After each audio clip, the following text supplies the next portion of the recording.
tous ceux qui se sont connectés pour cette formation.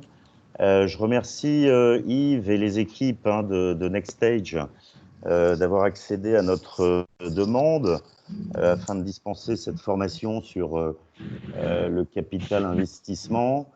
Comme vous le savez, là, je m'adresse à l'interne.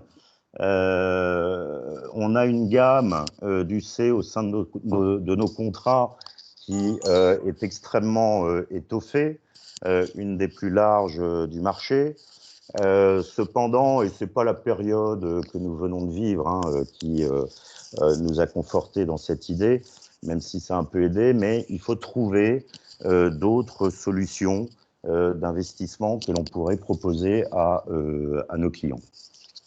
Et le capital investissement en fait partie, et cette formation est très importante parce que, comme vous le savez, les clients finaux, les distributeurs, c'est encore un peu méconnu sur le marché, et cette formation est indispensable pour que vous puissiez, vis-à-vis de vos clients et vis-à-vis, encore une fois, de vos distributeurs, savoir de quoi on parle.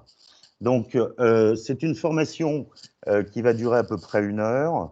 Moi, ce que je vous propose, c'est si vous avez des questions, envoyez-les. Alors, attendez. Voilà, via la conversation. Et puis, je me permettrai d'en prendre quelques-unes et de demander aux intervenants d'y répondre. Voilà, merci encore à vous. Et je laisse donc la parole à Yves qui va faire une petite introduction également. Oui, bonjour à toutes et à tous. Vous m'entendez là? Tout va bien? Magnifique. Très bien. Bonjour à tous et à tous. Écoutez, je suis très ému de participer à ce webinaire Swiss Life NextStage.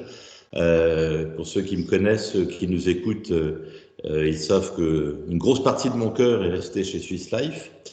Et au demeurant, là, je suis là, non pas du tout en tant que patron du comité éditorial de Patrimoine 24, mais parce que j'ai une collaboration avec NextStage depuis un peu plus d'1 an et demi, ce qui me permet de dire assez rapidement que, entre autres qualités, ils vont se présenter maintenant, entre autres qualités, ils ont une très bonne équipe commerciale, représentée aujourd'hui par Paul-Édouard Falck, qui connaît très bien le monde des CGP, et de longue date, et également d'ailleurs le monde des banques et des banques privées.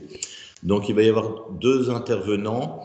Dans un premier temps, Jean-David Haas, qui est associé fondateur de NextStage, qui va donc vous décrire entre autres ce qu'est NextStage, qui commence à être un beau bébé puisque ça n'a pas été né, il n'est pas né il y a 3-4 ans, mais il y a près de 18 ans, c'est cela Jean-David? Exactement. 19 ans, donc pardon. Et dans un second temps, Paul-Édouard Falck étant le responsable des partenariats de NextStage, étant entendu qu'il n'est pas tout seul, il y a aussi une autre personne, et 2 autres personnes dans l'équipe, et je citerai notamment Marc Méana, que vous rencontrerez sûrement dans les semaines, dans les mois qui viennent. Donc je laisse tout de suite la parole à Jean-David Haas, associé fondateur de NextStage. Bah, écoute, merci beaucoup Yves, et c'est un honneur pour moi de faire partie de ce webinaire, et bien évidemment j'aurais bien aimé vous voir tous ensemble, mais je trouve que finalement ça nous permet de vous passer nos convictions à distance depuis mon salon, et donc je suis ravi de vous inviter dans mon salon qui ne serait d'ailleurs pas assez grand pour vous recevoir tous. Donc, l'objet de ce webinaire, c'est bien évidemment de pouvoir vous donner toutes les informations et répondre à toutes vos questions sur le capital investissement et sur cet UC qu'on a la chance de référencer dans le groupe Swiss Life qui s'appelle NextStage Croissance. Et peut-être Paul-Édouard, si tu veux passer les slides. Voilà, donc il y aura 3 parties dans le webinaire. Une première partie qui sera la présentation de NextStage AM. Une deuxième partie que Paul-Édouard vous présentera, qui est finalement qu'est-ce que c'est que le capital investissement et quels sont les enjeux du capital investissement.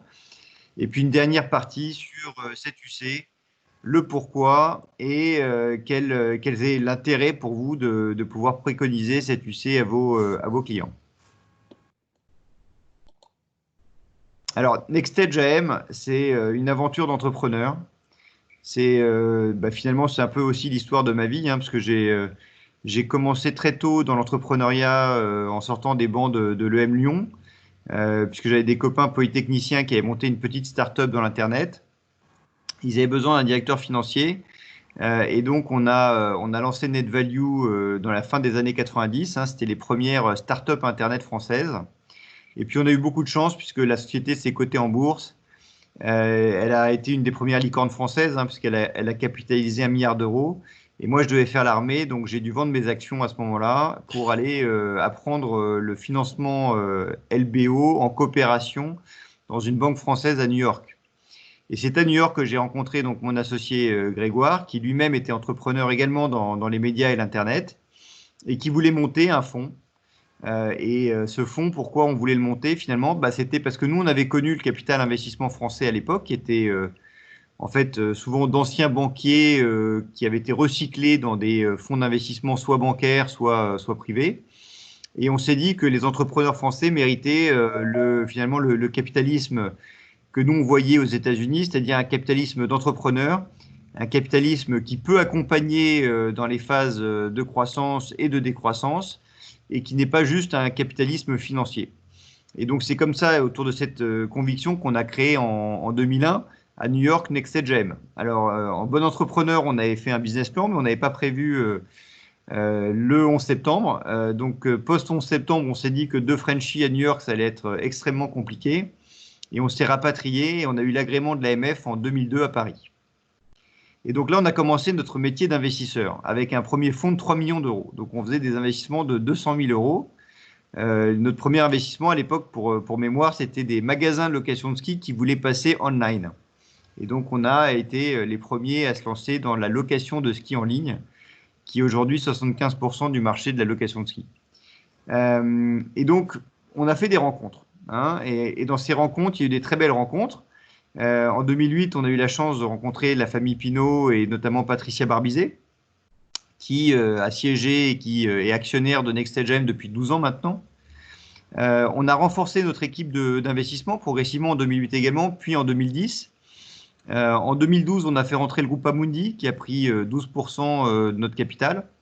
On a bien sûr rencontré Yves Brutin il y a 18 mois. Qui nous a permis d'être là aujourd'hui. Et donc, Yves, je t'en remercie. Aujourd'hui, Nextage AM, c'est une équipe de 31 personnes et je pense que notre plus belle réussite jusqu'à présent, c'est d'avoir su constituer une équipe de gens bien, convaincus par l'entrepreneuriat et par les PME et qui aujourd'hui a un âge moyen de 38 ans. Donc, on a à la fois 18 ans d'expérience, mais finalement, on reste très jeune et je dis toujours que on a finalement les 20 ou 30 prochaines années devant nous pour bien faire ce métier. Et vous verrez que c'est important dans cette genèse qui a été Nextage Croissance et le pourquoi finalement d'un véhicule long terme. Donc aujourd'hui, le capital est dans une société de gestion indépendante. Et une de nos grandes chances quand on s'est lancé avec Grégoire, c'est qu'on n'était ni affilié à BNP, ni affilié à un grand groupe ou d'assurance français. Donc on s'est lancé sur le terrain. Et on a été énormément aidé par les conseillers en gestion de patrimoine, notamment par ceux qui travaillaient à l'époque chez Cardif, parce que Cardif nous avait sélectionnés. Et donc, en fait, on a fait nos armes sur le terrain et on est parti évangéliser finalement ce métier auprès des entrepreneurs, auprès de l'écosystème des entrepreneurs en France sur le terrain. Et ça, vous verrez que c'est un élément extraordinairement important et structurant pour nous aujourd'hui.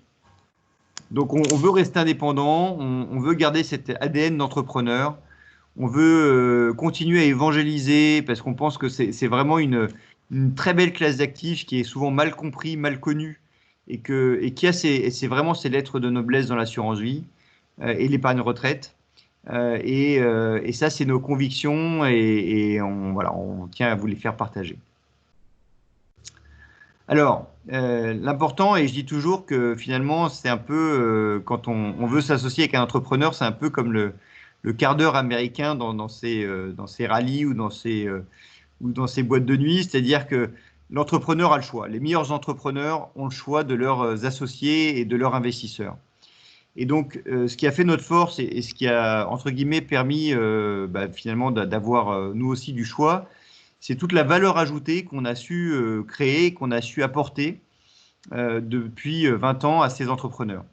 Et quand je vous disais tout à l'heure que, en fait, on était, nous, un capitalisme d'entrepreneurs et pas un capitalisme de financiers, c'est en fait au cœur de ça qu'on a construit notre proposition de valeur aux entrepreneurs. La chance qu'on a, c'est que maintenant, ça fait plus de 18 ans qu'on a fait plus de 300 croissances externes pour le compte de nos participations. Donc, qui dit croissance externe dit danger, puisque en fait, souvent, les entrepreneurs n'ont pas l'habitude de faire des acquisitions. Nous, on a eu la chance de vivre plus de 300 opérations avec nos entrepreneurs, donc on a déjà fait des bêtises. On a déjà vu nos entrepreneurs faire des bêtises. Et donc, toutes ces cheveux gris, que vous ne voyez pas beaucoup là en visio, mais je vous promets que ça commence à poindre fortement, toute cette expérience qu'on a accumulée depuis des années, si on peut la redonner intelligemment à nos PME, ça fait gagner beaucoup de temps et ça fait éviter des erreurs de débutants, entre guillemets, à nos entrepreneurs. Donc ça, c'est un des critères de valeur ajoutée qui est perçu chez NextEdge et dans l'équipe. Le deuxième cas, c'est qu'il y a beaucoup d'entrepreneurs aujourd'hui qui sont vraiment confrontés à une internationalisation et une concurrence internationale de plus en plus grandissante. Et souvent, les fonds d'investissement, ils n'aiment pas trop prendre le risque d'aider une PME à s'internationaliser parce que c'est très risqué.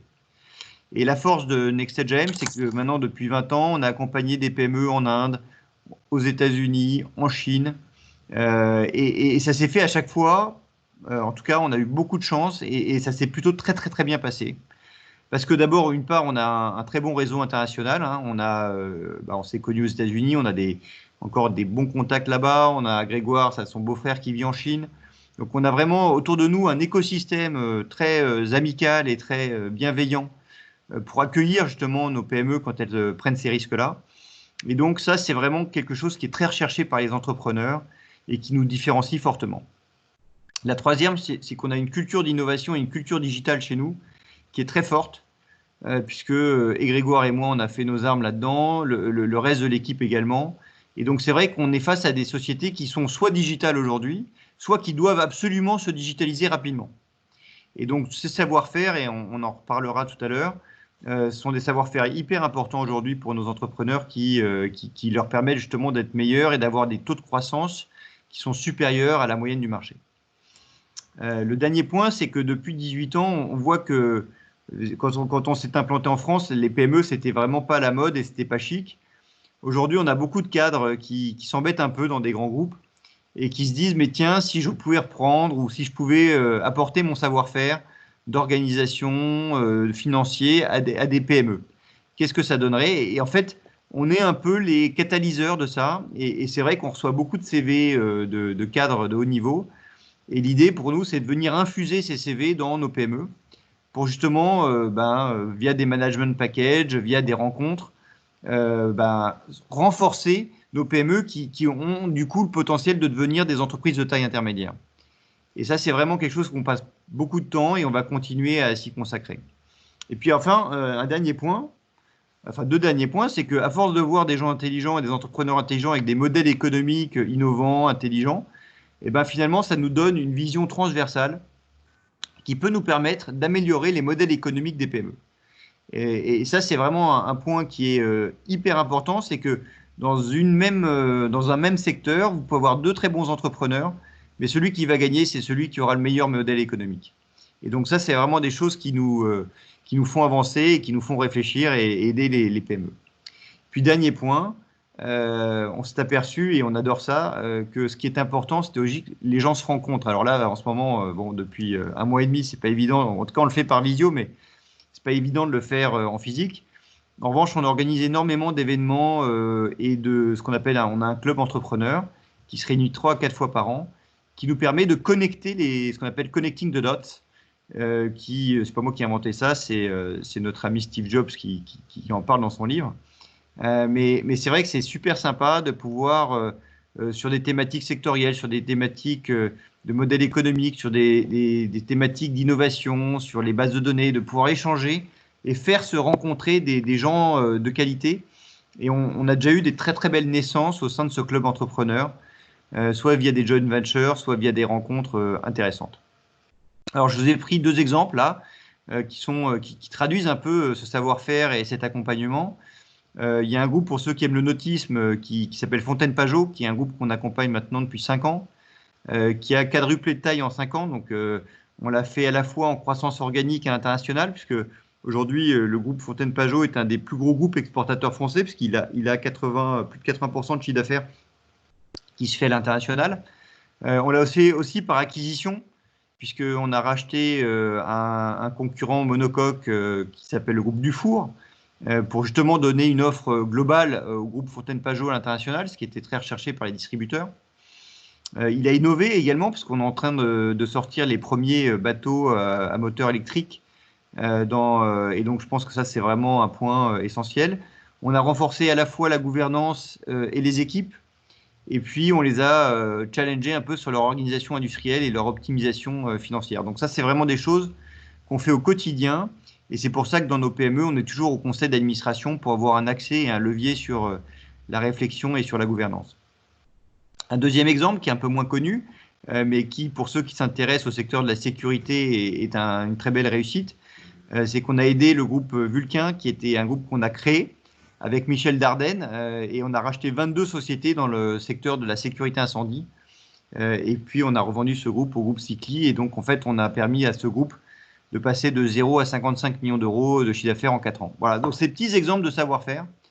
L'idée, c'est vraiment vous dire que si autour de vous, vous avez des entrepreneurs qui ont des besoins, NextEdge AM peut être aussi un moyen pour vous de les aider à grandir, à se développer et demain à sécuriser, pourquoi pas, leur patrimoine. Alors, c'est vrai qu'on est en train de vivre en plus une période qui est, que je qualifie d'exceptionnelle. Elle est exceptionnelle et extraordinaire, elle fait peur à certains, elle est un champ d'opportunité pour d'autres.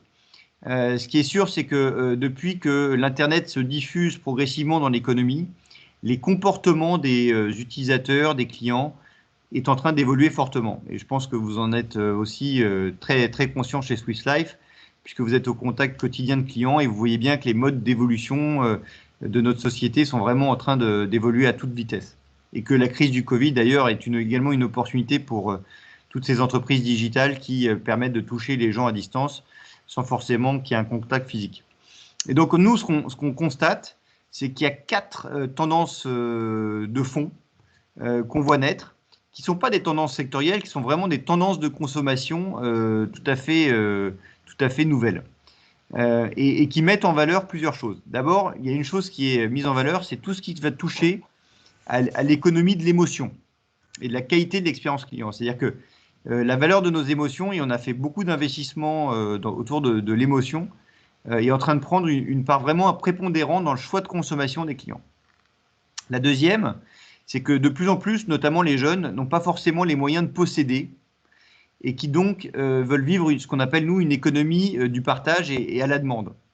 C'est-à-dire qu'aujourd'hui, pour un jeune, de s'acheter une maison secondaire, voire même de pouvoir partir en voyage en France, de pouvoir s'acheter une voiture, c'est des choses qui sont en train d'évoluer. Et donc, on voit bien que tous les modèles locatifs, les modèles à la demande, sont en train de prendre une part très, très importante dans l'économie. Il y a une troisième tendance de fond qui est vraiment à ses débuts, tout ce qui touche à l'intelligence artificielle et aux robots.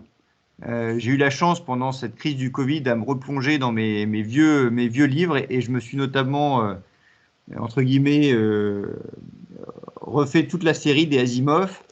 Je pense que l'ère des robots et l'ère de l'intelligence artificielle est à ses débuts et qu'il y aura, et on l'a déjà vu, et je vous donnerai un exemple dans 3 minutes, quelques investissements hyper intéressants à faire dans ce secteur, sachant que là encore, nous, on ne privilégie pas le capital risque, on est vraiment un acteur, et Paul-Édouard vous en dira un mot, du capital développement, et qu'il y a des très belles affaires, notamment en France, autour de ça à financer.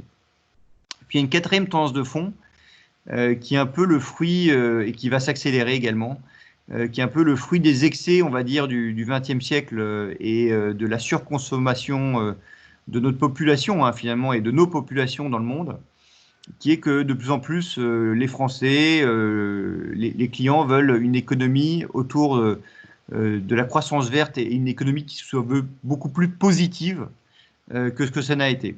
Donc, c'est mieux manger, mieux respecter nos ressources, réduire les consommations d'énergie, toute cette tendance de fond, elle est vraiment faite pour durer et elle est porteur de croissance pour les entrepreneurs qui ont compris ça.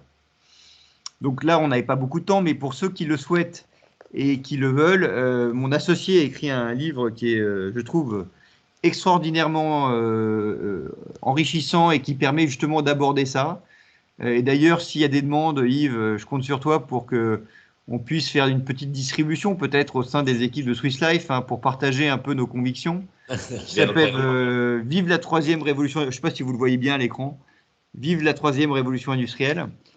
Vous pourrez justement retrouver ces tendances et rentrer dedans. Et pour ceux que ça amuse, et je trouve que notamment pour ceux qui ont des jeunes enfants qui doivent faire des choix là en ce moment entre Parcoursup, UCAS, etc., c'est vraiment un bon moment de se poser ce genre de questions et c'est une scène lecture qui est facile d'accès. Alors, il y a une des clés dans le capital développement et dans le capital investissement, c'est d'éviter de surpayer ces deals. La chance que je mentionnais en introduction, c'est que nous, on s'est lancé sur le terrain et donc on a bâti un écosystème entrepreneurial amical important autour de nous. Et notre constat après 18 ans de métier, c'est que la clé, c'est d'avoir, entre guillemets, ce que j'imagine que c'est la même chose d'ailleurs dans votre métier, c'est le bouche à oreille favorable que sont capables de dire les entrepreneurs sur nous pour aider d'autres entrepreneurs finalement à ouvrir leur capital et à accepter des investisseurs comme nous. Et donc une de nos forces, parce qu'on a fait plus de 130 opérations maintenant depuis notre création, une de nos forces, c'est justement d'avoir ce flux de PME qui nous permet de rentrer en dessous des prix du marché. Donc là, vous avez le graphique qui représente l'indice Argos Solitique. Dans notre métier du capital et du private equity, il y a le fonds Argos qui avait lancé un indice. Et donc, vous regardez depuis 10 ans maintenant, c'est vrai que les prix ont eu tendance à fluctuer, et notamment depuis 3 ans à monter fortement, puisque la moyenne de cet indice est à 10,1 fois, et 9,1 fois si on regarde les chiffres au 31 mars 2020. Si on regarde toutes nos opérations qu'on a réalisées depuis 10 ans, soit dans le cadre de notre deuxième fonds institutionnel qui s'appelait Champion 2, soit dans le cadre de notre holding long terme qui s'appelle NextEdge, on a toujours payé entre 20 et 30% moins cher en moyenne que le prix de marché. Et la raison unique, c'est pas parce qu'on est plus intelligent, c'est pas parce qu'on est plus beau, plus fort, non. La raison unique, c'est qu'on a eu ce sourcing qu'on qualifie nous de primaire, c'est-à-dire d'entrepreneurs qui n'avaient jamais ouvert leur capital. On n'a pas fait la queue avenue de Messine chez Transaction Air ou chez De Groff pour récupérer nos affaires. Non, on allait sur le terrain. Et c'est en allant sur le terrain qu'on a eu accès à ces opérations. Et comme elles ne sont pas intermédiaires, il y a moins de concurrence. Et comme il y a moins de concurrence, parce que c'est finalement le marché de l'offre et de la demande, on paye moins cher et on a accès à des entrepreneurs de meilleure qualité également, parce qu'on est face à des gens qui ont vraiment besoin d'être conseillés et qui sont prêts à faire un effort sur leur valorisation. Donc ça, c'est quelque chose d'important parce que c'est vrai qu'on avait beaucoup de questions avant la crise du Covid sur mais est-ce que ce n'est pas un mauvais moment pour investir parce que les valorisations ont beaucoup monté. C'est vrai qu'elles ont beaucoup monté sur les deals que je vais qualifier d'intermédiaires. Sur les deals primaires, on arrive à trouver encore des très belles affaires à prix raisonnable et encore plus, bien évidemment, depuis cette crise du Covid. Alors, je pense qu'aussi, une des forces, entre guillemets, notre équipe, en tout cas, c'est ce que nous disent nos investisseurs, c'est pas la performance, mais c'est la régularité dans la performance. Et c'est vrai que cette classe d'actifs du capital développement a une vertu, c'est qu'elle est moins volatile que la classe d'actifs du capital risque où quand vous avez une très très belle start-up qui explose, là vous avez tout de suite, entre guillemets, un très beau succès, ou que celle du LBO qui, quand tout va bien, vous avez l'effet de levier, puis quand ça va moins bien, vous avez l'effet massue, et donc qui crée de la volatilité dans les portefeuilles. Nous, en CapDev, on met beaucoup moins de levier sur nos opérations, et donc la clé, c'est la croissance de la PME. Et quelque part, la performance qu'on a été capable de générer depuis 10 ans, elle est un peu en lien finalement avec la croissance de la rentabilité de nos entreprises et la croissance du chiffre d'affaires de nos entreprises. Donc finalement, quand on regarde la performance, on est sur un TRI brut depuis 2009 annuel de 17,4% au sein du portefeuille, avec un multiple de 1,75 fois à peu près à chaque opération. Ce qui correspond pour les investisseurs, parce que vous, ce qui vous intéresse, c'est le TRI net investisseur. En fonction des véhicules qu'on a gérés, en tout cas sur nos véhicules institutionnels, on est entre 8 et 12% de rendement annuel net pour l'investisseur. Et ce qui est assez significatif, parce que c'est assez bien diversifié sur plus de 26 opérations. Donc, ce n'est pas une opération qui a fait la performance, puisque sur notre dernier fonds institutionnel, il y avait eu 11 opérations. La plus mauvaise avait été une fois la mise et la meilleure 3,2 fois la mise. Donc, vous voyez, on a un écart type de volatilité dans ces véhicules de capital, enfin, en tout cas chez nous, dans nos véhicules de capital développement, qui est assez régulier. Voilà.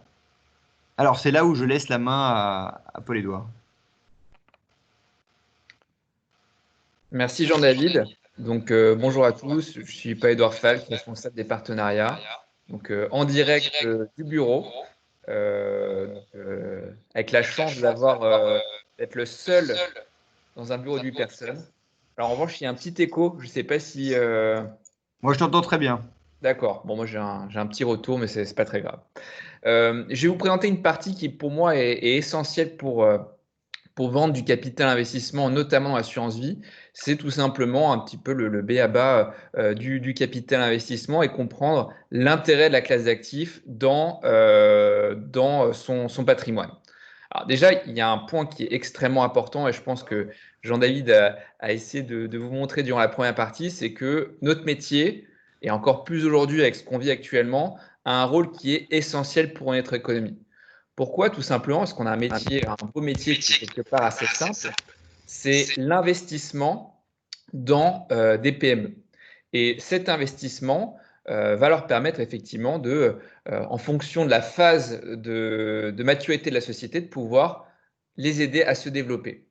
Et alors, ce n'est pas que du marketing, ce n'est pas que effectivement un argument de vente, c'est aujourd'hui dans des études, notamment notre association professionnelle France Invest, qui le démontre. Et aujourd'hui, le capital investissement, c'est une classe d'actifs qui permet d'injecter directement dans l'économie réelle. La petite statistique, c'est qu'en 2017, il y a près de 11,5 milliards d'euros qui ont été investis en France dans nos PME. Vous imaginez bien qu'aujourd'hui, avec ce qu'on vit avec le coronavirus, si on injecte 11,5 milliards d'euros plus un surplus de collecte grâce aux collectes de l'assurance vie notamment, ça nous permettrait déjà de pouvoir avoir une situation économique qui va repartir avec tout ce qu'on vit actuellement. Création d'emplois, là également, on va vivre un moment qui va être très difficile sur le marché de l'emploi. Et la statistique de France Invest, c'est qu'entre 2012 et 2017, alors je ne vais pas faire de politique, mais pour vous remémorer, c'est le mandat de François Hollande, le marché de l'emploi n'était pas forcément très dynamique durant ces 5 ans. Et les sociétés qui ont été accompagnées par des fonds de capital investissement comme nous ont pu créer 209 000 emplois nets. Donc, dans un marché qui détruisait l'emploi, globalement, il y a eu une grosse progression sur notre activité, ce qui montre que, et ce qui paraît assez logique, quand une société a des fonds, elle a la possibilité de pouvoir recruter. Et accélérer la croissance, parce que pour recruter, il faut que la société elle connaisse effectivement la croissance de son activité.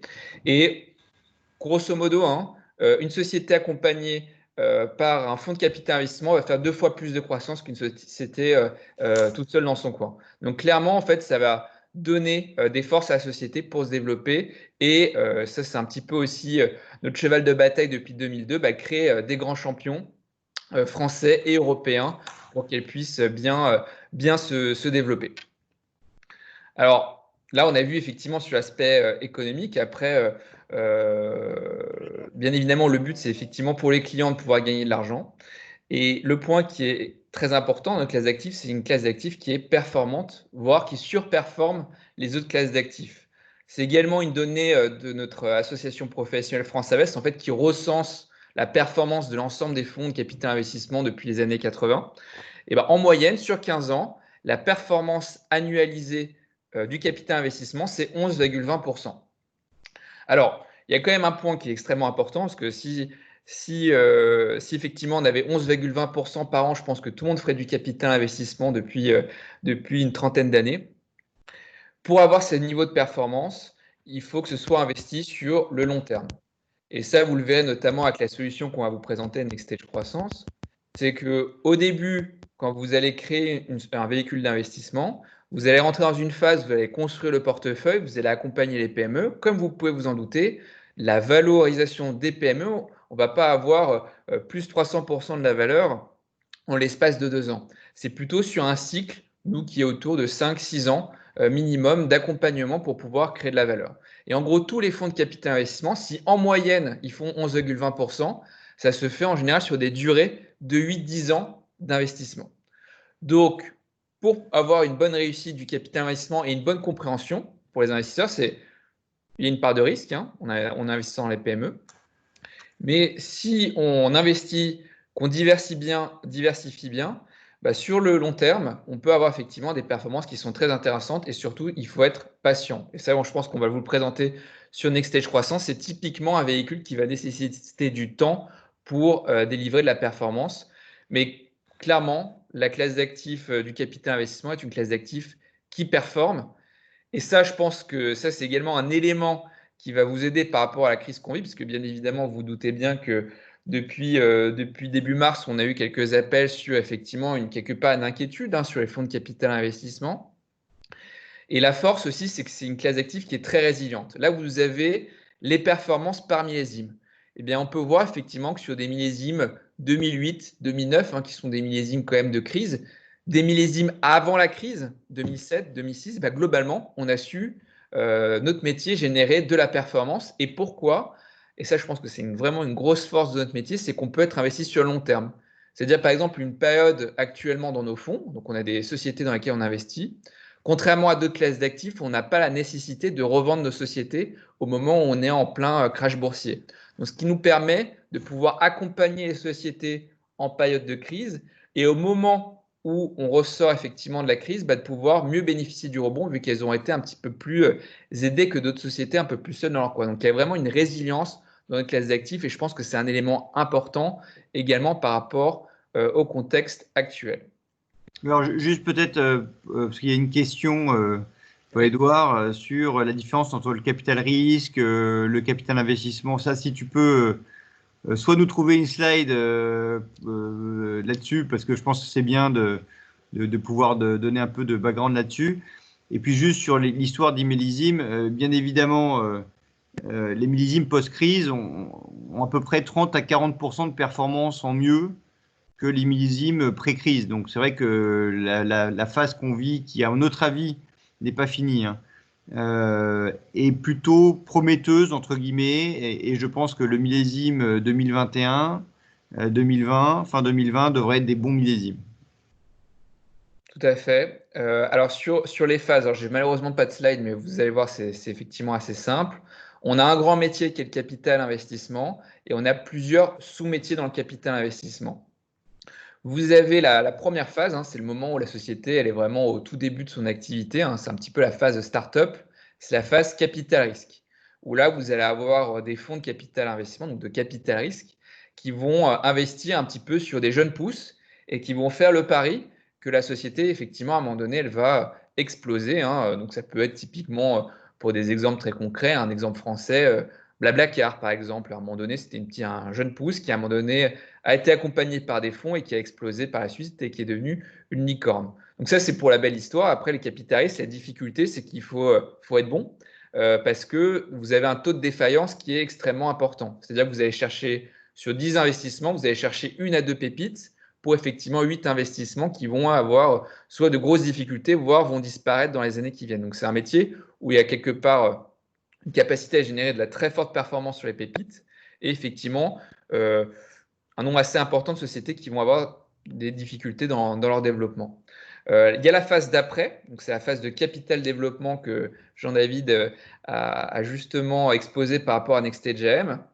C'est la phase d'après. En gros, la société, elle a déjà de la maturité, elle est rentable, son business model, il est éprouvé et elle va avoir besoin de fonds pour passer une étape, donc un projet de croissance. Donc c'est typiquement ce que présentait Jean-David. Ça peut être racheter un concurrent, ça peut être se développer à l'international, ça peut être effectivement l'intégrer une innovation.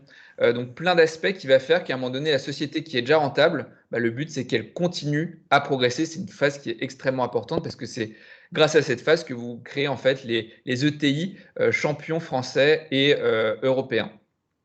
Vous avez la phase d'après qui est la phase de capital transmission. Donc là, c'est le moment où le gérant souhaite passer la main, revendre sa boîte.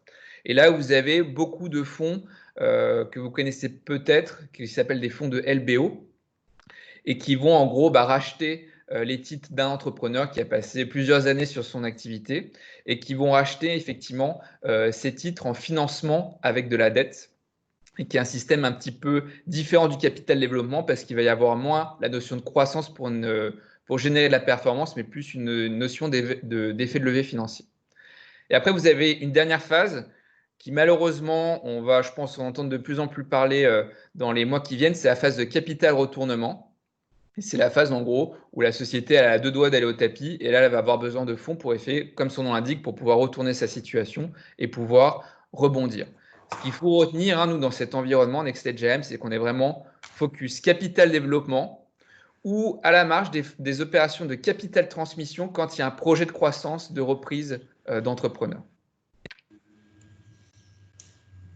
Alors, pour finir un petit peu sur la classe d'actifs capital investissement, et ça, je pense que c'est un point qui est extrêmement important par rapport à la logique assurantielle, c'est la logique d'allocation. Aujourd'hui, les recommandations que nous, on donne et qui est un peu la recommandation de la plupart effectivement des institutions financières, c'est au sein du patrimoine des clients, il faudrait qu'il y ait à peu près 5 à 10% du patrimoine qui soit orienté sur du capital investissement. Ce qui permet d'avoir effectivement sur les 90 à 95% restants une allocation en immobilier, en fonds plus liquides, en livret ou en compte courant pour effectivement avoir tous les aspects de la gestion patrimoniale. Et 5 à 10%, c'est un montant qui est extrêmement important dans la quête de la diversification. Ce qu'on voit aujourd'hui, c'est pour ça que je vous ai mis le petit monsieur avec la loupe, c'est que dans le patrimoine des clients, à part pour les très fortunés, il y a encore un énorme travail à faire parce qu'à part sur les solutions fiscales, les clients sont aujourd'hui assez peu équipés en capital investissement. Aujourd'hui, l'assurance vie, c'est clairement un des outils effectivement préférés des Français pour leur épargne, où il y a effectivement de l'encours, de la collecte. Donc, c'est un fabuleux outil pour pouvoir réorienter une partie de son allocation sur des logiques de capital investissement. Si on prend effectivement l'allocation des family office aujourd'hui, qui ne sont pas forcément plus intelligents que d'autres investisseurs, mais pas forcément moins bêtes, aujourd'hui, la stat, c'est qu'ils mettent 21% capital investissement. Donc, ce qui prouve effectivement qu'on a encore du retard à rattraper effectivement sur les clients particuliers et de pouvoir allouer 5 à 10% sur des véhicules comme sur du NextEdge croissance dans l'assurance vie, ça a clairement son sens aujourd'hui. Jean-David, je te laisse la main du coup sur la présentation de l'UC NextEdge croissance. Est-ce qu'il y a d'autres questions peut-être pour rendre ça interactif? Est-ce que vous avez des questions peut-être sur la classe d'actifs? Ou est-ce que la présentation de Paul-Édouard a répondu à toutes vos interrogations? Bon, écoutez, à ce moment-là, je propose que s'il y en a, n'hésitez pas à nous les envoyer par le chat. Et puis, sinon, on va continuer sur NextEdge croissance. Alors, Paul-Édouard le résumait bien. C'est vrai que nous, depuis 18 ans, on nous dit Jean-David, tu n'as rien compris, puisqu'en fait, les Français, c'est l'immobilier et les produits structurés.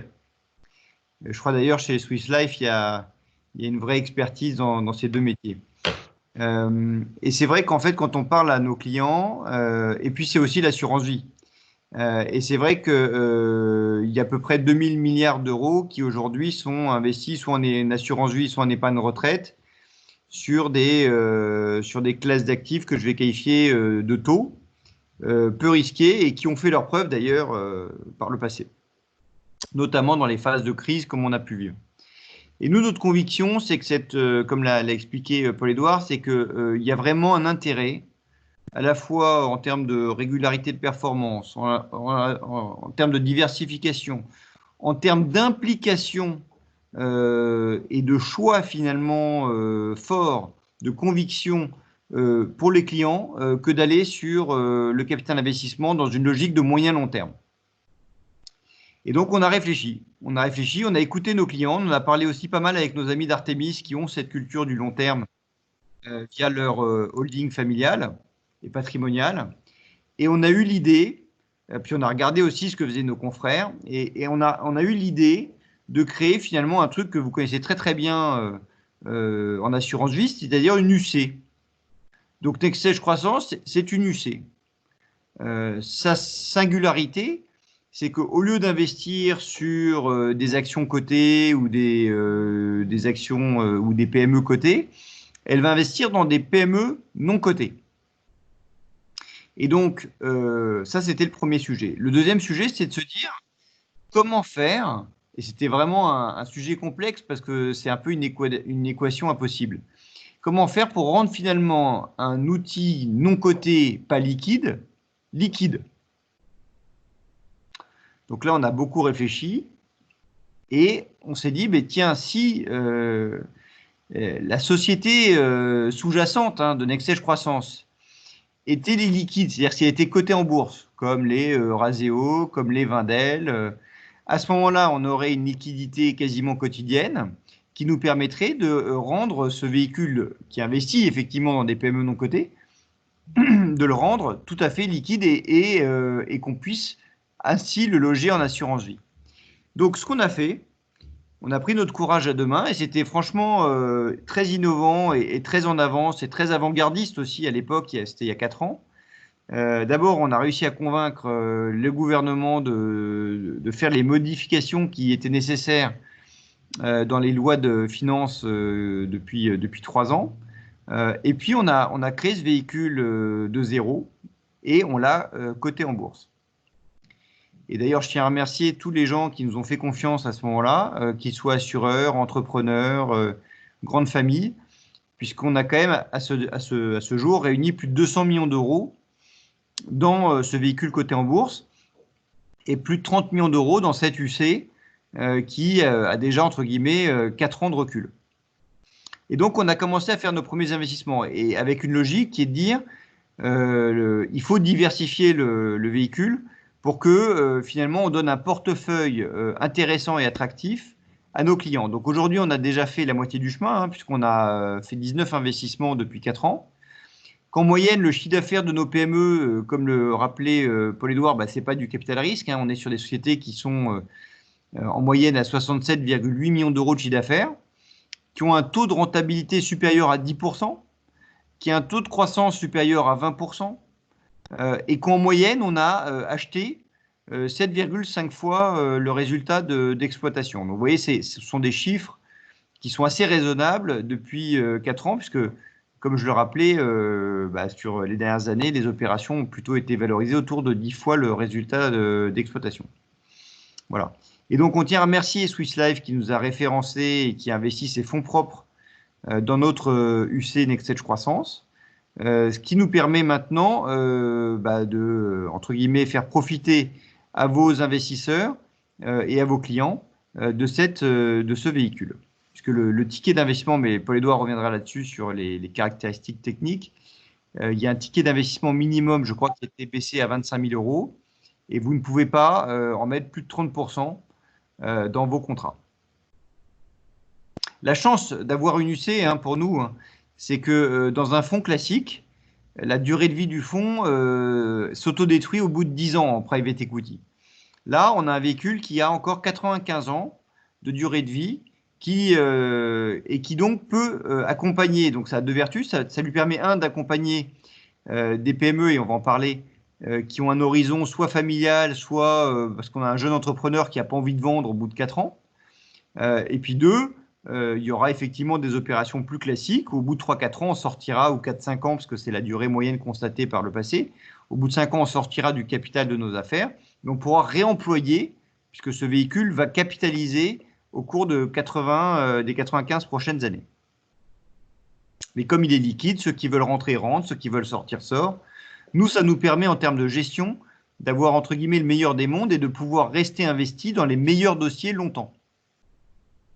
Donc là, vous avez 19 sociétés, donc je ne vais pas vous les passer toutes en en revue, mais ça va de l'intelligence artificielle au port de plaisance, puisqu'on est en train de constituer un des leaders de la gestion des ports de plaisance en Europe.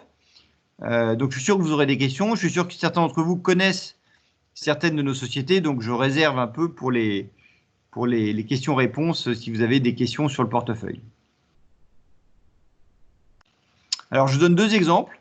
J'en ai pris un, parce que vous savez que maintenant, avec la MA, il faut prendre des bons et des moins bons. Donc, j'ai pris un des exemples qui a le plus souffert de la crise du Covid, mais qui a probablement de très belles opportunités dans les mois qui viennent, puisqu'ils ont réouvert déjà 10 de leurs 13 salles. Donc, on a décidé d'accompagner 4 jeunes entrepreneurs. Là, vous pouvez les voir à droite. Steve, Samy, Grégoire et Lys. Alors, il y en a un qui est polytechnicien, mais c'est surtout des fondus d'escalade. Et donc, ils ont eu l'idée de pouvoir offrir finalement dans les grandes villes urbaines des murs d'escalade par abonnement, avec un concept de restauration et un concept très sympa autour de ces murs d'escalade. Et ils sont lancés comme ça. Donc, c'est assez intéressant d'ailleurs, la crise qu'on a passée sur le Covid, c'est qu'il y avait des entreprises qui avaient été vraiment au top du top avec des chiffres de croissance incroyables qui, du jour au lendemain, comme Arcos, se sont retrouvées à l'arrêt. Et puis d'autres sociétés qui étaient un peu plus tranquilles, qui ont, elles, connu des pics de croissance importants avec cette crise. Bon, sur Arcos, ce qui est intéressant, c'est quoi? C'est qu'aujourd'hui, les Français sont à la recherche de sport, de salles de sport à bon compte. Puisque même les salles de cinéma aujourd'hui sont chères. Et il faut bien s'occuper et puis il faut bien aussi se dépenser. Et donc, c'est vrai que ces salles d'escalade ont un vrai succès, sont accessibles de 6 à 99 ans, donc il n'y a pas d'âge pour faire de l'escalade. Et si vous avez la chance d'y aller, parce que maintenant elles ont rouvertes, vous vous apercevrez que la magnésie a des vertus, parce que la magnésie, c'est la poudre que vous mettez sur les mains quand vous faites de l'escalade, a des vertus antiseptiques fortes qui ont permis justement à Arcos de rouvrir malgré les soucis d'hygiène actuels. Est-ce que c'est mieux que la chloroquine, Jean-David? Alors, je n'ai ni essayé l'un ni essayé l'autre. De toutes les manières, il ne faut pas ingérer de la magnésie, parce qu'on m'a dit surtout, tu précises bien que même si c'est blanc et en poudre, il ne faut surtout pas l'ingérer. C'est ni de la farine ni autre chose. Bon, après, sur la chloroquine, on ne rentre pas là-dedans. Très bien. Alors, d'un côté, vous voyez, on est capable d'accompagner une société comme Arcos, qui est vraiment une société plutôt de loisirs classique. Et puis, on a Iseop qui est l'anagramme de poésie. Iseop qui a été créé par Alain Kayser, que vous voyez en haut à droite. Et c'était un des premiers moteurs d'intelligence artificielle dans le langage naturel. Alors, le langage naturel, c'est quoi? C'est des robots qui écrivent comme un humain pourrait parler ou écrire. Alors, il y a 25 ans, c'était totalement précurseur. Hein. Alain était normalien. À l'école normale sup, il y a 2 majeures fortes, hein, les mathématiques et les lettres. Et donc, il a eu l'idée de mélanger les mathématiques et les lettres pour que finalement un lac de données puisse permettre à un robot, à une intelligence artificielle, d'écrire. Alors, vous allez me dire, mais à quoi ça sert? Ça sert à plein de choses. Tout d'abord, ça va peut-être vous surprendre, mais le groupe Moody's, qui est donc ce fameux groupe de rating mondialement connu, utilise ça pour ses analyses. C'est-à-dire qu'un analyste chez Moody's va plugger l'intelligence artificielle d'Iseop sur sa base de données, puisque les analystes tiennent des bases de données. Et donc, en fait, le robot va pouvoir écrire un texte, une note d'analyse, sur cette base de données. Et donc, ce qui est incroyable, c'est que ça fait gagner à peu près 1 jour de travail aux analystes. Et donc, c'est un gain de productivité qui est très important. Je vous donne un deuxième exemple. Si vous êtes Sanofi dépense des millions d'euros chaque année pour éditer des rapports d'autorisation de mise sur le marché des nouveaux médicaments. Et donc, cette intelligence artificielle agrège la donnée des études qui sont faites en amont des autorisations de mise sur le marché et va pouvoir éditer plus rapidement ces rapports. Alors, je vous rassure, hein, ça ne remplace pas encore l'homme, hein, c'est-à-dire qu'on a besoin, bien évidemment, de l'homme pour valider tous ces rapports. Mais en termes d'outils de productivité, finalement, on est dans l'homme augmenté par ces technologies, augmenté par ces robots. Et nous, on pense que c'est vraiment un vecteur d'avenir fort pour cette entreprise. Et en fait, le problème qu'ils avaient, c'est qu'ils n'arrivaient pas à percer aux États-Unis. Il faut comprendre que dans le marché de la robotique et de l'intelligence artificielle, les États-Unis aujourd'hui pèsent encore quasiment 60 à 70% du marché. Donc nous, ce qu'on a fait, c'est qu'on les a aidés à créer une équipe locale. Donc on a fait rentrer Emmanuel Valkener, qui est maintenant le président de l'ISEOP. On a la chance d'avoir un de nos senior advisors qui est présent sur la côte ouest des États-Unis, qui a constitué une équipe commerciale pour le groupe ISEOP et qui siège au conseil de l'ISEOP. Et donc, notre approche, c'est une approche vraiment investisseur opérationnel pour aider le challenge américain à nos amis d'ISEOP, qui créera aussi beaucoup de valeur, puisque les valorisations des entreprises que je vais qualifier avec un fort contenu technologique est 2 à 3 fois plus élevé sur le marché américain par rapport au marché français. Voilà, donc là, on est dans du capital développement, parce que la société fait quasiment 7 millions d'euros de chiffre d'affaires récurrent. Bien évidemment, elle est juste à l'équilibre, hein, donc on est en train de sortir de la phase capital risque, mais on trouve que c'est un très beau projet, et on a pris d'ailleurs une part significative du capital, puisqu'on a plus de 40% du capital. Alors, c'est vrai que certains d'entre vous m'ont appelé pendant la crise et ont voulu savoir quel était l'impact de la crise sur le portefeuille, et c'est normal qu'on vous rende des comptes. Et d'ailleurs, on a publié un communiqué de presse sur le sujet, puisque notre société étant cotée en bourse, c'est normal qu'on puisse être transparent vis-à-vis de nos investisseurs. Ce qui est sûr, c'est que dans le portefeuille, dans les 19 sociétés du portefeuille, il y a eu, en fonction de l'activité des sociétés, des impacts très différents. Et ça nous amène dans ces phases-là, même si d'habitude nous valorisons notre portefeuille de manière semestrielle, le choix fort qu'on a fait était de dire, écoutez, vu l'impact de la crise, vu que nous sommes à la juste valeur, vu l'indice Argos aussi qui montre qu'il y a eu une baisse sur les valorisations des transactions, il nous paraît essentiel de revaloriser le portefeuille au 31 mars. Donc, entre guillemets, les mauvaises nouvelles du début d'année sont déjà derrière nous. Et donc, ce qu'on a fait, c'est qu'on a passé des fortes décotes sur les entreprises qui étaient, puisque je rappelle qu'au 31 mars, on est vraiment au pic du pic de la crise. Donc, on a souhaité passer de fortes décotes sur les sociétés qui étaient en arrêt complet d'activité. Sur celles qui étaient en arrêt d'activité partielle, on a passé en moyenne des décotes légères. Et sur celles qui étaient en continuité d'activité, paradoxalement, on a eu 4 ou 5 entreprises du portefeuille qui ont extraordinairement progressé dans cette phase de crise. Et je suis sûr qu'il y aura des questions, enfin j'espère qu'il y aura des questions par la suite là-dessus, mais qui nous ont amené à passer soit des faibles décotes, soit même sur certains dossiers à devoir les revaloriser compte tenu de la croissance. Concrètement, on a passé sur l'ensemble du portefeuille 15% en global de décote, ce qui est notre plus grosse, entre guillemets, provision depuis la création du véhicule Next Edge Croissance. On a refinancé pour 1,7 million d'euros le portefeuille sur un portefeuille qui fait 248 millions d'euros. Donc, vous voyez, il n'y a pas eu de faillite, il n'y a pas eu de problème grave. On a été extrêmement bien aidé aussi par les mesures gouvernementales et par la BPI, notamment sur les PGE. Et aujourd'hui, on a un portefeuille qui est prêt pour le rebond.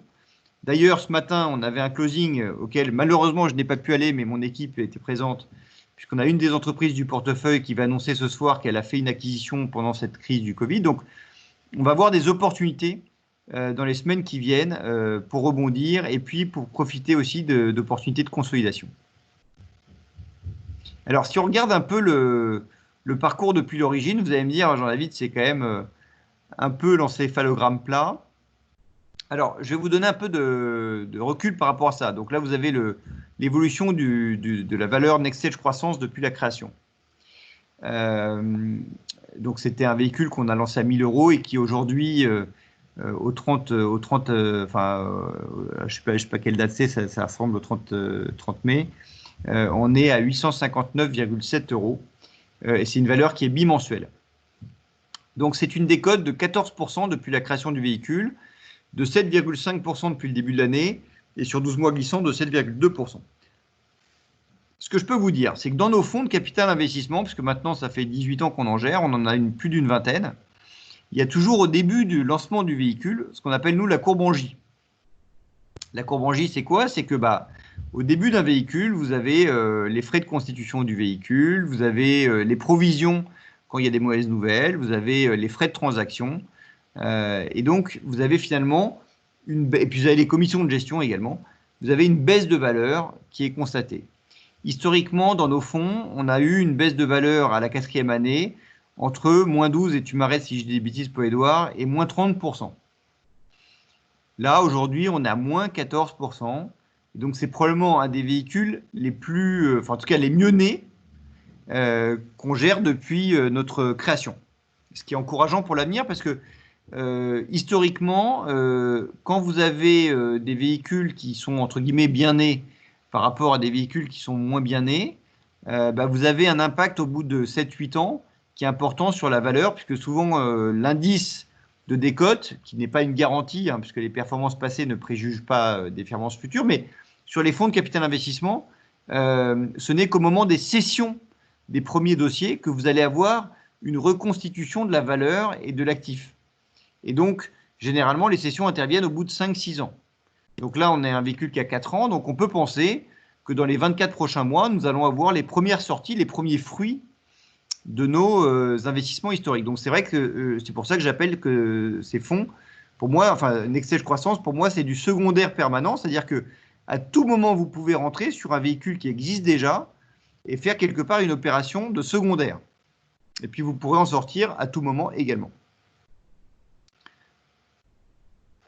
Alors, pourquoi investir dans Nextage Croissance? D'abord, ça vous permet d'avoir une vraie logique d'allocation pour votre client. C'est-à-dire que quand vous êtes en assurance vie, c'est bien de pouvoir répartir les risques sur différentes classes d'actifs. Et clairement, Paul-Édouard, je l'espère, vous a convaincu que le capital investissement était une belle classe d'actifs. La deuxième, c'est que vous pouvez piloter un horizon d'investissement. C'est-à-dire que dans un fonds classique, vous devez absolument, vous avez une fenêtre de tir de généralement de 12 mois pour rentrer. Et puis, même si votre fonds a des bonnes perfs, vous devez le liquider et tout vendre. Ce n'est pas le cas de Nextage Croissance. Dans Nextage Croissance, il y a des phases de rentrée. S'il y a des grands malheurs, s'il y a des grands problèmes, vous pouvez en sortir. Et si en revanche, vous voulez rester dans la durée, vous pouvez rester autant de temps que vous voulez. Donc, c'est vraiment un véhicule de fonds de portefeuille. Le troisième point, c'est que vous avez déjà un portefeuille qui est déjà constitué. Donc, les risques de constitution de ce portefeuille, notamment avec le risque de cycle ou le risque, comme on a pu le connaître avec le Covid, ça, c'est des risques qu'on a déjà passés. Donc ça permet aussi de faire du secondaire permanent et d'être dans une logique finalement de rebond et non pas dans une logique de dans quoi j'investis en haut de cycle. Le dernier point, c'est ce mécanisme de liquidité qui est vraiment unique sur le marché, qui vous permet finalement de garder l'intérêt de cette poche d'assurance vie qui est cette liquidité en cas de décès ou en cas de rachat. Voilà. Et puis il y a aussi un dernier point, c'est je pense qu'il faudrait rajouter à la question, c'est est-ce que c'est un bon moment? Moi je pense que c'est et comme Paul-Édouard l'a justifié, attends, peut-être avant cette slide-là, Paul-Édouard, juste revenir là-dessus, c'est que les millésimes post-crise sont généralement 30 à 40% meilleurs que les millésimes classiques. Donc c'est vrai qu'on est dans une phase de marché qui n'est pas inintéressante pour un nouvel investisseur. D'ailleurs, on remercie les investisseurs qui ont porté les premiers investissements de Nextage Croissance, puisque c'est grâce à eux qu'on en est là aujourd'hui. Alors, avant d'aborder les caractéristiques techniques, j'aimerais vous donner ma conviction d'entrepreneur et d'investisseur. On est dans une phase économique compliquée. Et je pense que les 12 à 24 mois qu'on a devant nous sont probablement les plus challenging que je vais devoir vivre en tant qu'entrepreneur et que notre économie surtout va devoir assumer pour pouvoir repartir sur des bases saines. On a 8,6 millions de salariés au chômage en avril 2020. C'est une augmentation de 22% par rapport avant la crise du Covid. On a également 22% des dirigeants, des entrepreneurs quand ils sont sondés, qui envisagent de faire un licenciement ou un licenciement économique dans les mois qui viennent. On a toute une classe de jeunes qui arrivent sur le marché de l'emploi qui ne trouvent pas de boulot. qui ne trouvent même pas de stage. Donc, on a un enjeu collectif qui est de relancer cette économie et d'en saisir les opportunités parce qu'il va y en avoir. Et à mon sens, il va y avoir deux types d'opportunités. Et je pense qu'il faut s'intéresser aux deux types d'opportunités. Tout d'abord, sur les secteurs les plus touchés, que sont le tourisme, la distribution, les secteurs industriels de l'aéronautique et de l'automobile, l'agriculture, il va y avoir des opportunités de consolidation majeures. Et souvent, dans ces phases-là, on s'aperçoit que ce sont des opportunités qui peuvent être relutives.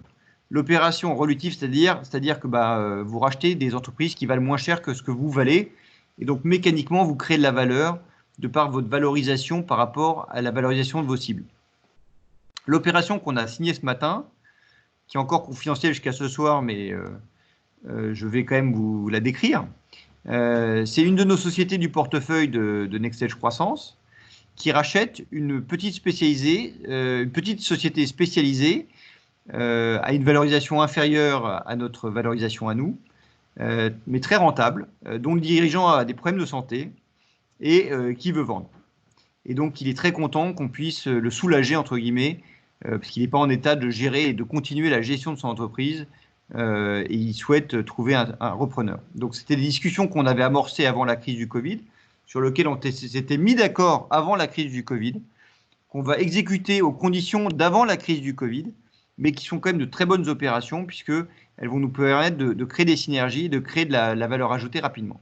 Et nous, on pense on sait qu'on a déjà été contacté par plusieurs entrepreneurs du portefeuille, au moins 3, qui ont des opportunités de cette nature dans les semaines qui viennent.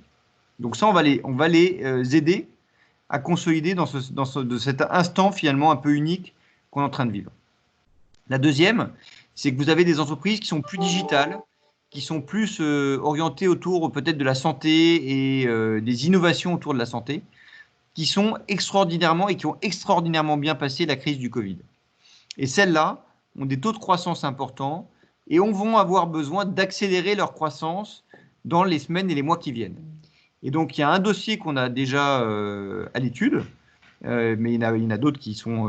mais il y en a déjà un qui a passé le stade de comité d'investissement, d'ailleurs qui s'est bien passé, qui a eu l'unanimité malgré le contexte. Et donc, nous, on sait qu'il va y avoir un moment de 24 mois où certains des fonds, certains des investisseurs vont être très concentrés pour justement, notamment tous ceux qui étaient fortement leveragés ou fortement investis sur le secteur du tourisme, de l'hôtellerie, vont devoir faire un peu le ménage dans leur portefeuille. Et donc, nous, on aura des opportunités intéressantes sur ces entreprises plus digitales, plus dynamiques, qui sont un peu le cœur de savoir-faire de NextEdge.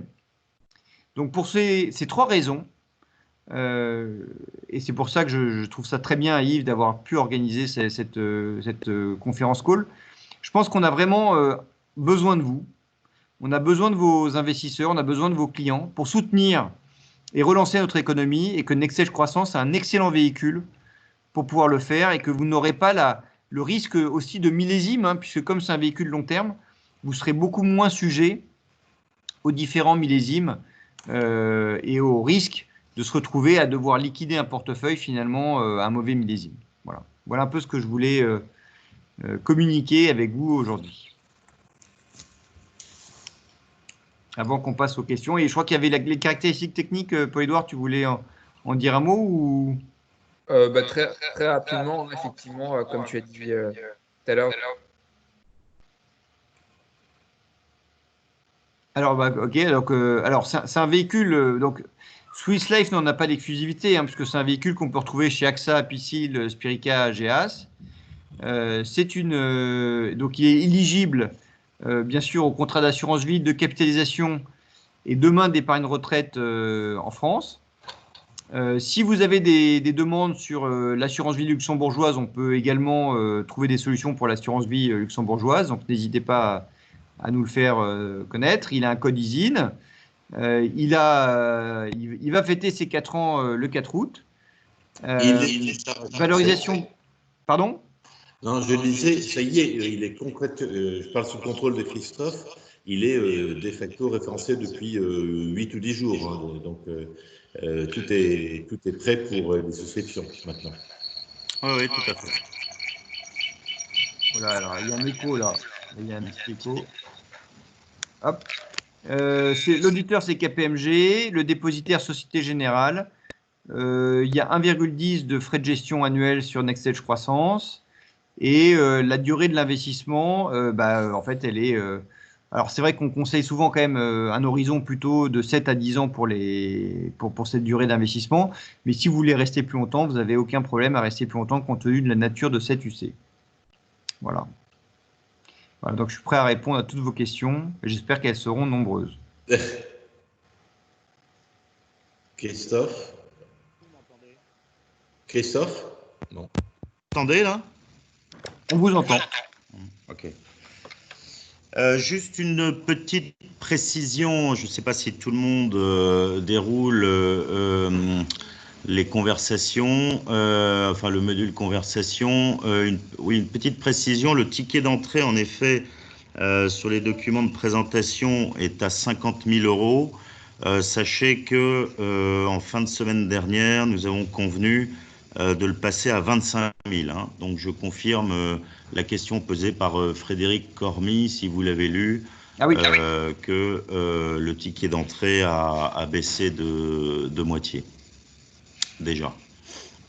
Alors, il y a une question de Thierry Raquin. Alors, c'est vrai que je m'entends, Christophe, en fait.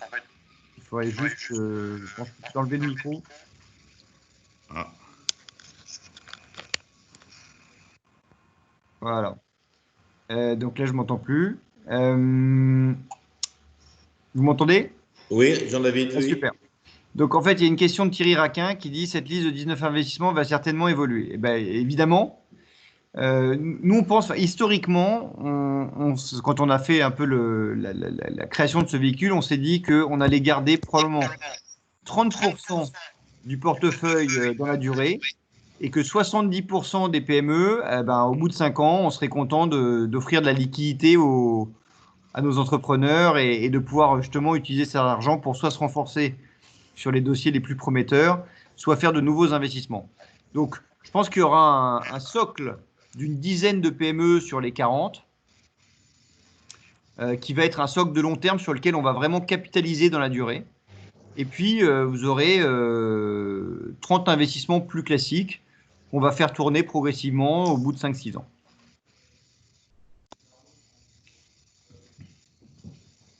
Alors, il y a une question pour toi, Paul-Édouard. Oui. Pouvez-vous expliquer ce que signifie et comment fonctionne la remise en titre systématique en cas de rachat et paiement en euros en cas de décès de Frédéric Cormy? Alors, ce n'est pas le décès de Frédéric Cormy, c'est la question est de Frédéric Cormy. Alors, comme le disait très justement Jean-David, au moment où on a voulu référencer effectivement un UC de capital investissement, on a dû faire face effectivement à tous les sujets de liquidité des assureurs. Et on a été bien aidé par la loi croissance qui date de 2017 et qui nous permet en gros, qui vous permet, vous assureurs, de remettre en titre et non pas en cash pour les investisseurs qui souhaitent faire un rachat. Alors, le fonctionnement, en synthèse, hein, pour bien expliquer de manière très simple, c'est que quand vous allez avoir un client qui souhaite faire un rachat, donc il va faire la demande de rachat à l'assureur, et vous, assureur, vous allez remettre les titres sur le compte titre du client de NextEdge Croissance. Et c'est nous qui avons d'ailleurs un contrat avec l'assureur qui allons effectuer la liquidité dans un second temps, dans un délai qui sera de maximum 60 jours pour le client. Donc, il y a une première étape, c'est la remise en titre. Donc, le client va recevoir les titres de NextEdge Croissance. La deuxième étape, c'est que nous, société de gestion, on va effectuer la liquidité, donc la remise du coup en cash sous 60 jours pour le client. Après, j'ai une autre question, c'est l'UC est-elle éligible à la signature électronique chez SL, chez Swiss Life? Alors là, je vais répondre. Oui, c'est envisagé. Pas pour l'instant, mais ça va l'être. Et alors, j'ai une autre question qui est Evigénération, point d'interrogation. Je ne sais pas, je n'ai pas compris la question. C'est Olivier là qui pose cette question. Si tu veux intervenir, Olivier, et préciser ta question. Est-ce que ce sera… je peux poser la question à la place d'Olivier, hein. La question, c'est Thomas. Est-ce que Vigénération, on pourra avoir ce support-là à l'intérieur de nos contrats Vigénération, qui sont des contrats hautement patrimoniaux? Non, je peux répondre, c'est pas éligible, c'était dans la communication. Le contrat Vigénération n'est pas éligible, la l'UC n'est pas éligible au contrat Vigénération. Alors, il y a une Je confirmerai cela. Honnêtement, je ne sais pas, mais je confirmerai cela. En revanche, Christophe, tant que tu es sur les contrats éligibles, dans la communication, il était marqué que, bien entendu, on ne pouvait pas faire de versement programmé sur ce contrat, ni en pilotage retraite. C'est exact. Et que les contrats, a priori, qui n'étaient pas rachetables, n'étaient pas éligibles, enfin l'UC n'était pas éligible. Ça sous-entend que pour tout ce qui est PER individuel, ça sous-entend qu'on ne peut pas les mettre dedans, même en gestion libre. Absolument, a priori, oui. D'accord. Donc on peut les mettre donc on peut les mettre qu'en versement libre, même sur les contrats à retraite type SLR, par exemple. Absolument. D'accord. Alors, il y avait une question d'Arnaud de la Palme. Voilà, c'est ça, oui. Excusez-moi, de temps en temps, vous m'entendez tout le temps ou pas? Oui. Très bien. Très bien.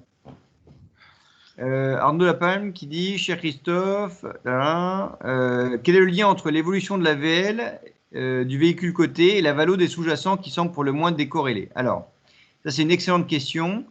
Et peut-être que je suis allé un peu vite d'ailleurs sur la structure même du véhicule. Et ça, si Paul-Édouard, tu peux nous remontrer la slide avec la structure du véhicule et puis après avec la VL, ça nous permettra de commenter ça de manière plus précise. Voilà.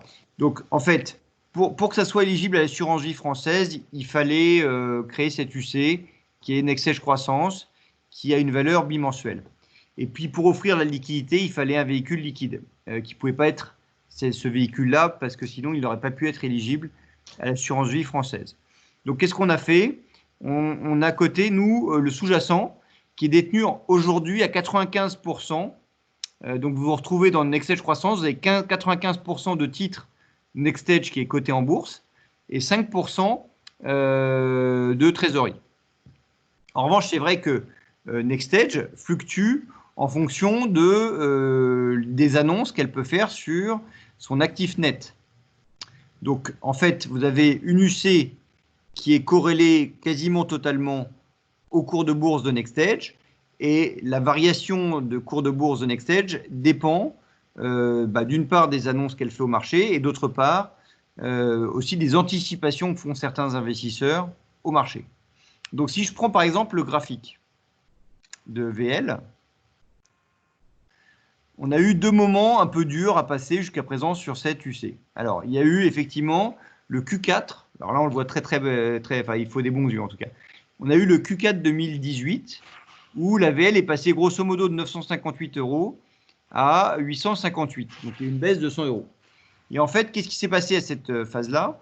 En fait, on avait quelques fonds small cap, small et mid cap, je ne donnerai pas de nom, qui avaient souscrit au moment de notre introduction en bourse au titre et qui eux-mêmes ont eu des gros rachats. Vous savez qu'au Q4 2018, il y a eu d'énormes rachats sur les fonds small et mid et donc ils ont dû vendre à tout prix.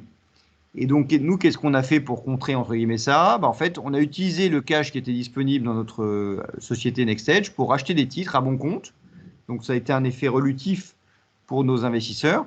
Et donc naturellement, puisqu'en fait on a des autorisations de rachat au marché qui sont renouvelées chaque année par notre conseil de surveillance. Et donc, compte tenu de ça et du fait que le marché a pu réagir également, en fait, le cours est remonté à peu près à son niveau d'avant, entre guillemets, cette chute. Il y a eu également le deuxième moment un peu difficile, ça a été au moment de la crise du Covid. Tous nos véhicules, toute notre profession, que ce soit Euraseo, Wendel, Nextage, etc., on a tous été touchés, bien évidemment, par une baisse de marché à ce moment-là. Et donc, qu'est-ce qu'on a fait? On a continué, nous, à racheter des titres, parce que c'est vrai que entre guillemets, c'est aussi des opportunités pour nous de nous renforcer. Donc, on a communiqué sur le fait qu'on avait notre programme de rachat d'actions et d'ailleurs, il a été revoté à la dernière Assemblée générale pour qu'on puisse continuer à faire des rachats d'actions. Et donc, c'est aussi un moyen pour nous d'assurer de la liquidité au marché et puis pour nous renforcer sur le portefeuille qu'on connaît et qu'on aime bien.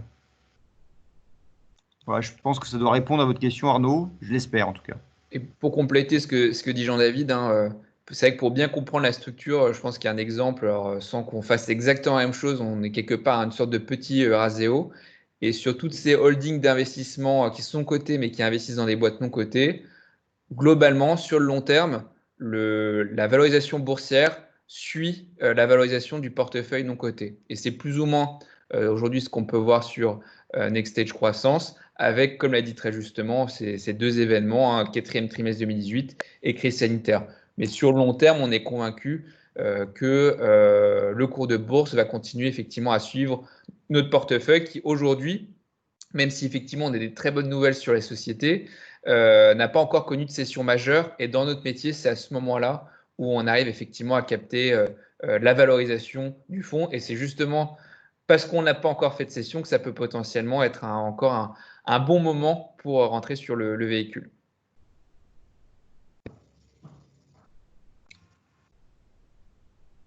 Je ne sais pas s'il y a d'autres questions, Christophe.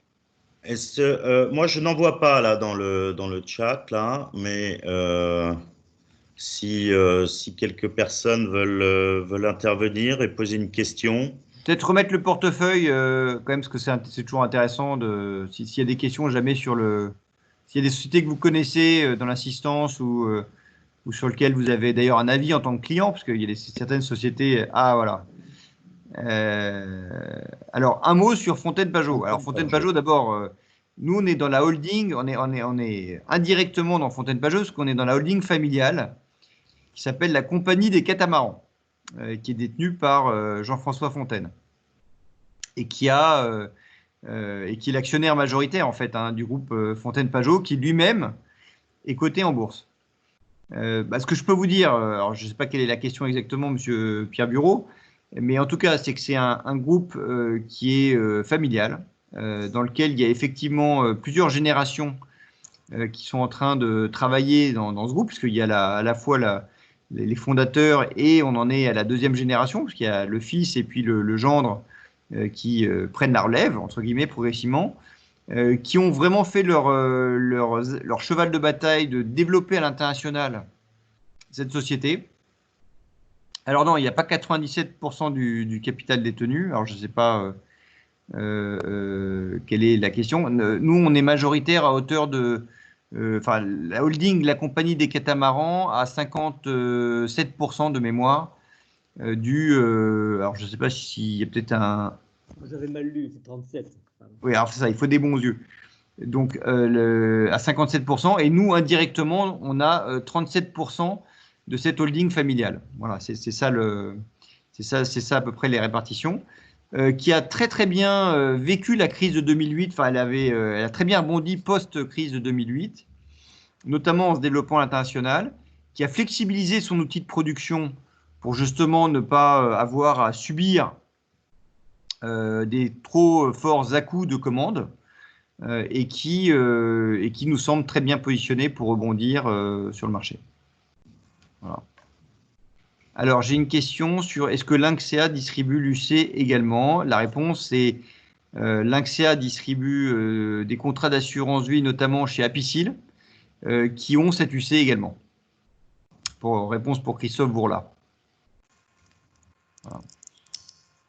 Et c'est vrai que sur Lynxea, qui est... alors, je ne pense pas qu'on puisse dire que c'est un concurrent des conseillers en gestion de patrimoine traditionnels, mais qui est un des acteurs online sur des petits tickets, puisque le client moyen chez Lynxea, c'est 20 000 euros d'encours chez Lynxea. Ça, c'est un investissement qu'on a fait pour accompagner un entrepreneur qu'on connaît bien, qui s'appelle Antoine Delon et Yves Conan, qui ont œuvré dans le secteur des produits structurés chez Adequity, et qui voulaient se lancer à leur compte et qui un jour nous ont appelé en disant Jean-David, là il y a un petit courtier en ligne qu'il faut un peu plus informatiser et développer, et qu'on a décidé d'accompagner. et qui a, je dois dire, doublé son stock est passé de 800 millions à 1,6 milliard en l'espace de 4 ans dans le domaine de l'assurance vie et qui se lance également sur l'épargne retraite. Voilà. Alors, la question était d'Isabelle Scheyer sur l'historique de performance. Alors, je ne sais pas sur quel... peut-être préciser un peu votre question. Oui, bonjour. Le fonds a été créé apparemment depuis 2016. Oui. Donc, est-ce que vous avez un track record en fait sur ce fonds? Alors voilà. Donc, c'est ce que j'essaye de vous détailler sur l'évolution de la valeur liquidative de l'UC. Puisqu'en fait, on l'a créé à 1 000 euros et qu'il est aujourd'hui à 859,7 euros à la dernière valorisation. Alors, vous allez me dire, c'est pas très flatteur. Et c'est là où j'avais donné l'exemple de l'ensemble de notre gamme, puisqu'en fait, dans notre métier du capital investissement, on a toujours une baisse de valeur au début du lancement du fonds. C'est peut-être une porte d'entrée, du coup. C'est-à-dire que souvent, le creux de la courbe en J, c'est au bout de la 4e année. Donc là, je dois dire qu'on s'en rapproche. En tout cas, c'est ce qu'on a pu mesurer sur nos autres véhicules. Et souvent, effectivement, ces phases-là, et c'est pour ça que je qualifiais l'opportunité de secondaire permanent, c'est que ça vous permet de rentrer finalement sur un portefeuille de private equity en secondaire avec les décotes qui sont déjà là. Donc, ce n'est pas forcément des mauvais moments. Voilà, D'accord. Après, moi, je pense qu'il vaut mieux dans notre classe d'actifs investir un peu comme dans le vin, c'est-à-dire en variant les millésimes et en faisant un petit peu chaque année, mais ce n'est pas une mauvaise période pour considérer un investissement dans ce véhicule. Ok, merci. Est-ce qu'il y a d'autres questions? J'avais une question, si j'ai bien compris le fonctionnement sur cette UC qui a débuté en 2016 et dont les gains potentiels pourraient intervenir à partir dans peu de temps, entre guillemets, au bout de 4-5 ans, d'après ce que j'ai compris. Qu'est-ce qui pousserait un client à justement ne pas attendre ces 4 ans pour investir, pour profiter pleinement du rebond et uniquement du rebond et non pas de la baisse qui peut intervenir durant les 4 premières années pour la VL? Alors, je vais me permettre de retourner votre question de manière un peu différente. C'est pourquoi est-ce qu'il y a des investisseurs qui n'ont pas attendu la 4e année et qui sont allés au début? Si c'est un peu ça, quelque part, votre question, si je la comprends bien. Si vous voulez, et en fait, c'est la même question qu'on pose à nos investisseurs institutionnels, puisque dans les investisseurs institutionnels, vous avez des investisseurs qu'on appelle de primaires, c'est-à-dire qui lancent et qui investissent dans le début des fonds. Et typiquement, Ardian, qui est un de nos investisseurs, ou AXA, qui est un de nos investisseurs historiques, ils ont toujours été en primaire dans nos véhicules. Ils ont toujours été fondateurs du véhicule. Et puis, ce qui est assez amusant, c'est quand vous regardez les performances d'Ardian, vous vous apercevez que leurs fonds secondaires ont des meilleurs TRI.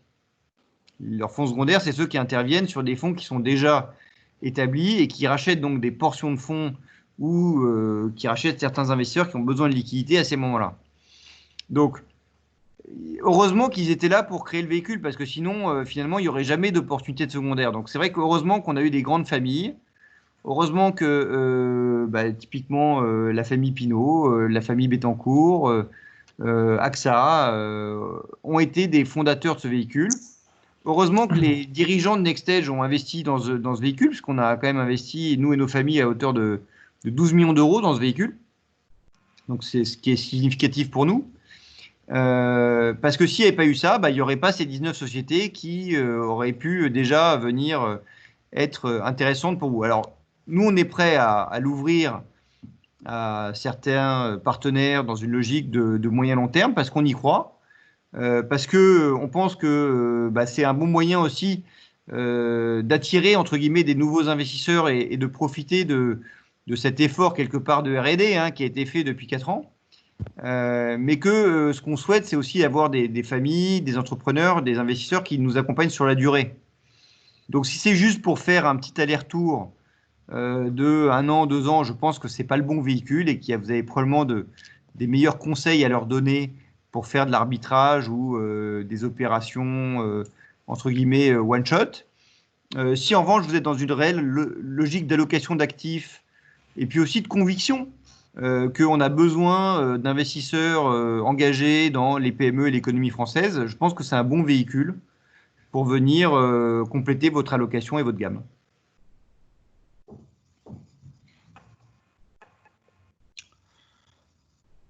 Alors, possibilité de donner une idée de volatilité sur le fonds.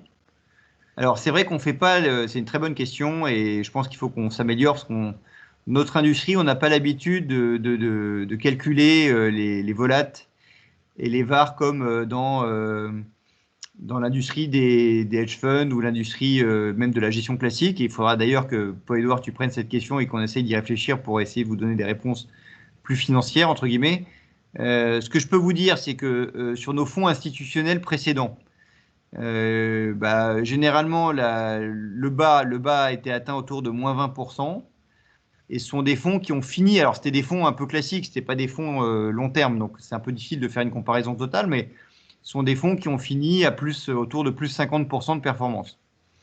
Donc, c'est-à-dire que si vous êtes rentré sur le point bas à moins 20, vous avez quasiment doublé en l'espace de 5 ans votre investissement. Là, on est sur un véhicule qui est différent, on est sur un véhicule de long terme, donc il y a des spécificités qui lui sont propres, qui est un petit peu plus volatile compte tenu du fait que son sous-jacent est coté en bourse, même si le sous-jacent réel est non coté. En revanche, il n'y a pas de raison que dans la durée, on n'arrive pas à répéter cette performance, compte tenu notamment de la capacité à capitaliser sur les meilleurs dossiers d'investissement, puisque c'est la force de NextEdge Croissance par rapport à un fonds classique, c'est qu'on ne sera pas obligé de brader, entre guillemets, nos meilleurs dossiers, ce qui a pu être frustrant par le passé. Voilà, je ne sais pas si ça répond à votre question, Louis.